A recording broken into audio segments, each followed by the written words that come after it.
Hello, everyone. This is Eric with Chris at potstocks.com with this week's Webcast. As a quick reminder, this broadcast is not intended to be an endorsement for stock trading. If you are interested in getting involved in the stock market, please seek the counsel of a licensed financial advisor before doing so. Starting off this week, we have Two Rivers Water and Farming Company and their marijuana company, GrowCo, Inc. That is TURV for Two Rivers Water and Farming on their ticker, announcing that they have purchased their second state-of-the-art greenhouse with construction starting early this fall. Chris, give us a little information on Two Rivers. Yeah, so Two Rivers is operated out of Pueblo, Colorado. They're a farming company that over the last year or so has tried to kind of move into the cannabis space, and they're doing so by their acquisition of GrowCo. It's like their little subsidiary specifically aimed at greenhouses and growing cannabis in a kind of a natural way, trying to get away from the warehouses and more towards greenhouses and open air stuff. Yeah, it's nice to see a company that's so firmly rooted already in, I guess, what could be considered an ancillary arena moving into the cannabis sector. We are also, just so everybody knows, Wednesday, that will be what is the date? Wednesday, 6/10, we'll be doing an interview with their CEO. I believe he's the CEO, is he not?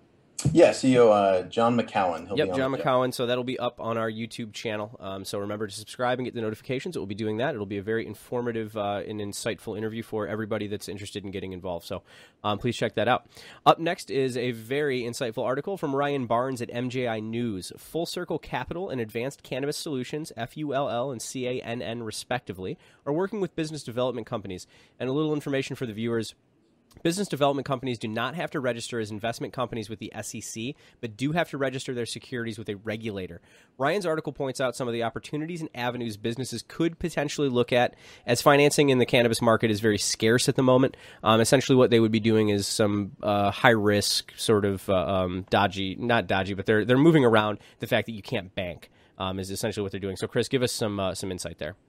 Yeah, so this is also vaguely self-promotion because we are partnered with MJI News. But part of why we really like working with MJI News is because articles like this. And so Ryan kind of outlines why people would be interested in investing in business development companies in the cannabis space because it's not necessarily a direct investment into a grower or a processor or a retailer. But you could get some, in theory, really good returns for reasons that he outlines in that article there.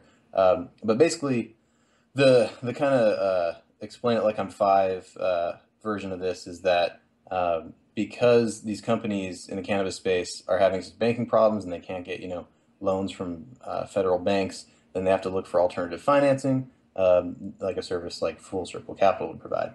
And CANN is a company. Publicly traded cannabis company that was got a big loan from Full Circle about in 2013.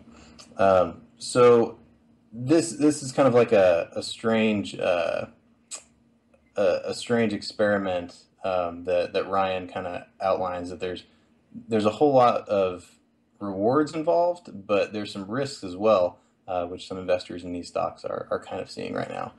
So the article is really great because it digs into how the companies can really make money, but it's not a sure bet by any means. It is not a sure bet by any means. It's again going back to our disclaimer at the beginning. Nothing's an endorsement for trading. So, moving forward, Mary Jane Group Incorporated (MJMJ) ticker has entered into a securities purchase agreement with Magna Equities LLC. The deal is a promissory note with 12% interest annually compounded monthly. 12% interest annually, compounded monthly, in return for paying off some of Magna's business debt. Chris, can you give us your insight here?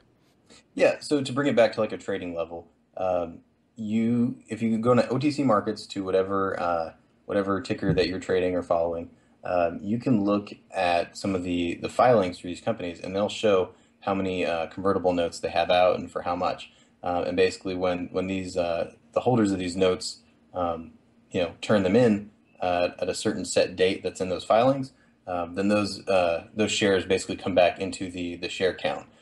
Which is a dilutive deal. So it's not great for shareholders when that happens. So it's important to know who has how many shares out there. And in many cases, it's not that big of a deal. But in some cases, especially on the OTC, they can have millions and millions and millions of shares out there that people won't know about. And then one day they come back and there's where'd all these extra shares come from? Why did the share price drop 20%? Blah blah blah. So that's kind of the broader trading philosophy about why you need to know that stuff.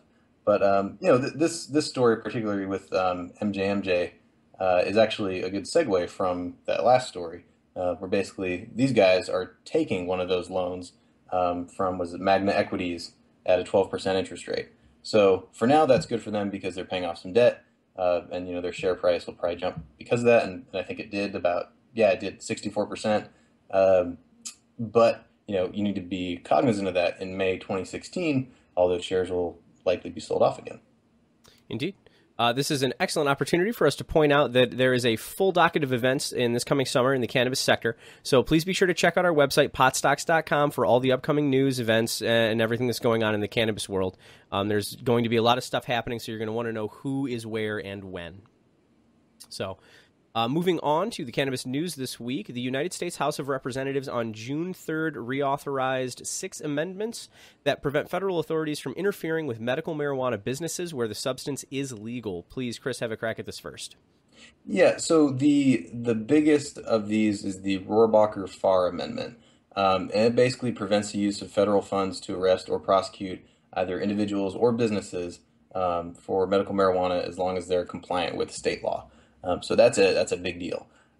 Unfortunately, there was a similar bill that was on the table for recreational, but that one got defeated. Let's see, I think it was close. It was, I can't find the vote, but it basically got narrowly defeated. So that's unfortunate in that regard, but for states with medical marijuana laws, of which there's a ton right now, that's great. And so people can get into the medical marijuana industry without fearing, getting put in jail for a long period of time. It also shows the benefit and the sustainability of the public perception that we are, degrading the existing mantra around the substance in the sector, in the industry, and moving it into the light of day, making sure that it is legal, regulated, and everything is actually resonating with people, and that they are speaking up about wanting it to continue to be legal and not a jailable offense, which is, that's a huge distinction in the grand scheme of things, that it is not a jailable offense, and that the federal government is allowing the states to operate on their own terms by their own laws. So at least in this instance. So and a couple other of those amendments also included a similar amendment for hemp and for CBD. So those are big strides for the industry. So that's really encouraging, and I hope to see more. As do I. On the point of marijuana affecting the people of any particular area, the marijuana is having a huge effect on Denver's housing market at the moment. Estimates in the local area are coming out with numbers close to 5,000 new residents per month in the city, and the cannabis industry is helping with the housing market, particularly with the with housing prices. Chris, can you give us a little insight on what's going on with the housing market in Denver? Yeah, so basically, real estate agents aren't dumb, and the housing prices and commercial real estate prices have bumped up commensurately with Colorado's being the first state in the union to legalize, and I think some estimates are showing some bumps up to as much as $40,000 on a property, at a time. So that's huge for people who are able to sell property right now in Colorado, and it's kind of another barrier to entry for people trying to buy property. And I expect we'll probably see similar stuff in the other states. I don't know the date on Washington or Alaska, but I'm sure Oregon's going to get a similar surge in the spring when their business comes online, which is unfortunate because that's where I'm looking to move, but that's all right. Well, I'm sure it'll have a boom like anything else will, and better sooner than later, all things considered. Yeah. Well, so, I think it'll be a little bit less than Colorado, because Colorado was the first and it's the biggest right now. So hopefully that doesn't become too prohibitive for people.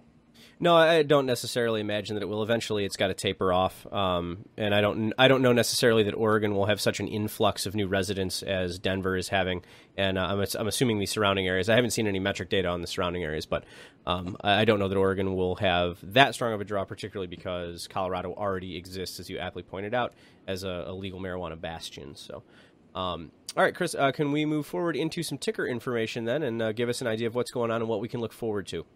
Yeah, so the last month or so has been mostly a downtrend for a lot of our tickers. But I think this week looks primed for a pretty good trading week.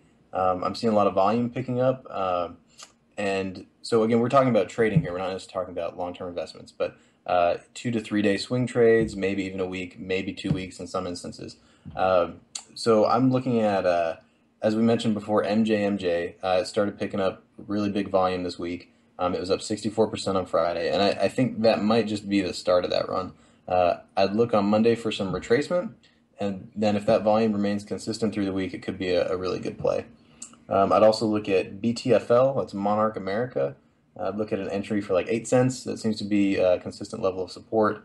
And then ERBB, actually one we haven't talked about in a long time because they've been on just a long, painful decline since March. I'd wait into the midweek, make sure that increased volume kind of remains consistent or improves, but maybe look for a potential entry around 0048. And then lastly, I've got MNTR, that's Mentor Capital. Definitely picked up steam last week as well, and I think that's really undervalued. They definitely have stronger revenues than many companies in the sector, so that's good. Excellent. Well, everybody, thank you for watching this week's webcast. Remember, Wednesday we're going to be interviewing the CEO of Two Rivers, and please hit the subscribe button on our YouTube channel. Remember to check out potstocks.com for all the upcoming cannabis-related events over the summer and who will be where. And please head on over there to generate some discussion threads in our web forum on the news that you've heard today. Everybody have an awesome day and stay in the green. Take care.